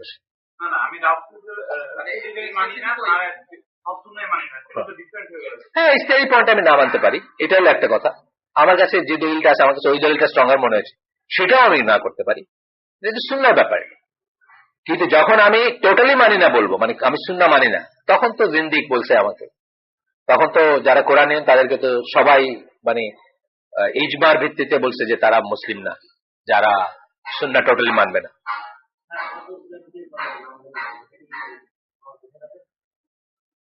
এটা নিয়ে তো তিনটা মত আছে। স্কলাররা বলেন যে কোন মানে আমরা যে মতটা, অনেক ব্যাপারই আছে, ধরেন হিজাব আর নিকাবের কথা আমি বলি, যারা নিকাব করতেছেন সব সময় এবং ওইটাকে ফরজ মনে করতেছেন, তাদের কাছে নিকাব না করাটা কি ধরনের ক্রাইম? কি ধরনের ক্রাইম? ফরজ করার ক্রাইম না? ফরজ করার ক্রাইম। তথাপি কারা স্কলাররা কি বলতেছেন যে যারা নিকাব করেন না তাদেরকে হেয় প্রতিপন্ন করা যাবে না, তাদেরকে ছোট চোখে দেখা যাবে না, এবং যেহেতু এটা একদম ওই পর্যন্ত পৌঁছায়, এটার মানে ইস্তেহাদি ডিফারেন্সটা সাহাবীদের পর্যন্ত পৌঁছায়, সুতরাং আমরা যদি সেটা নাও করি, ধরেন যারা নিকাব করেন না, যারা মুখ খোলা রাখেন, তারা যেন নিকাবীদের হাসি ঠাট্টা না করেন, এটা মেনে নেন যে এটা একটা তরিকা বা এটা একটা ওয়ে এবং কারেক্ট ওয়ে। ইস্তেহাদি ডিফারেন্স আছে এবং মুজতাহিদ আলেমরা এটাকে মনে করেন যে এটা সঠিক, সেই হিসাবে রেসপেক্ট করা। একই কথা আমরা যদি সূরা ফাতিহা পড়া না পড়া, ধরেন যারা পড়েন তাদের ভিতরে দুটা ভাগ আছে না, পড়েন না যারা তাদের নিশ্চয়ই মানে যারা পড়েন তারা মনে করেন যে যারা পড়েন না তাদের নামাজ হচ্ছে না। হ্যাঁ, এই ফিক জানার পরে, এই দলিল দেখার পরে যদি কেউ না পড়েন তার নামাজ হবে না। কিন্তু যে জানে না এটা, ওই যে অজ্ঞতার অজুহাতটা আবার আসতেছে, যে জানে না, যার কাছে এটা পৌঁছা নেই, যার কাছে প্রমাণ করা হয়নি। এখন ধরেন ইসলামকে আপনার স্পষ্ট দেখবেন, এই যারা সূরা ফাতিহা পড়েন তাদের ভিতরে দুইটা গ্রুপ আছে। এক গ্রুপ মনে করেন যে ইমাম জোরে পড়লেও পড়তে হবে, আরেক গ্রুপ মনে করেন যে ইমাম জোরে পড়লে না পড়লে চলবে। আলবানি যেটা মনে বলছেন, আমি নিজে যেটা ফলো করি, আমি এটা ফলো করি। ওইখানে স্পষ্টত বলছেন যে কোন গ্রুপ যেন অন্য কোন গ্রুপকে রিডিকিউল না করে, হেয় প্রতিপন্ন না করে, বা তাদের নামাজ হচ্ছে না মনে না করে, এবং এক গ্রুপ আরেক গ্রুপের পিছনে নামাজ পড়তে যেন হেজিটেট না করে। এটা মানে কি? এটা মানে হচ্ছে যে এটা ইজতিহাদি ডিফারেন্স, এবং আমরা যেন এটার বেসিসে একজন মুসলমান ভাইকে অমুসলিম মনে না করি। এগুলো ফিকের ব্যাপার। আমরা জানবো, জানলে দেখবো যে আসলে আমরা যা মারামারি পিটাপিটি করে মরে যেতেছি, বড় স্কলার সেটা করেন না বা করতেন না, বড় স্কলার সেটা করেন না বা করতেন না, বা টলারেন্সটা অনেক বেশি ছিল তাদের। সো মাচ সো দ্যাট একজনের পিছনে একজন নামাজ পড়ার সময়, আমরা তো রাফিউদ্দিন করি, তারা করেন না এরকম দলিল আছে। জাস্ট যার পিছনে নামাজ পড়তেছেন উনি যেহেতু রাফিউদ্দিন করেন না, তারা রাফিউদ্দিন করেন না, এটা দলিল আছে। বড় স্কলার ইমামদের করেন না। আমরা যদি ঢাকার মসজিদে করি, ধরেন একটা হানাফি মসজিদে পড়ার সময় আমি কিন্তু রাফিউদ্দিন করি, কিন্তু হোয়াট হ্যাপেন্স, চিটাগাঙে করলেন, সাথে সাথে লাঠি নিয়ে বাড়াবাড়ি শুরু হলো, পিটাপিটি হলো, মসজিদ রক্তাক্ত হয়ে গেল। না করাটা ওয়াইজ, এখানে করবেন না আপনি, সেখানে ওইখানে সুন্নাহ ছেড়ে দেওয়াটা ওয়াইজার। কারণ কি হচ্ছে, সুন্নাহ পালন করতে গিয়ে কি হচ্ছে, হারাম হচ্ছে। যখন হারাম হবে সুন্নাহ পালন করতে গিয়ে, তখন সুন্নাহ ছেড়ে দিবেন, এটা ওয়াইজার। যেটা আমরা হজের এসে ফিকে দেখি না, হজরে আসওয়াদ চুমু দেওয়া সুন্নাহ, কোনই মানলেন, একটা লোকরা দিলেন শোয়া, সেটা হলো হারাম, মুসলমানকে কষ্ট দিলেন। সো হারামের বিনিময়ে আপনি সুন্নাহ করবেন না। আসেন এরপরে আজকে কার খুতবা। আচ্ছা, তাহলে আমরা আজকে এখানে শেষ করে দিই। সুবহানাকাল্লাহুম্মা বিহামদিকা আশহাদু আল্লা ইলাহা ইল্লা আনতা আস্তাগফিরুকা ওয়া আতুবু ইলাইক। আমরা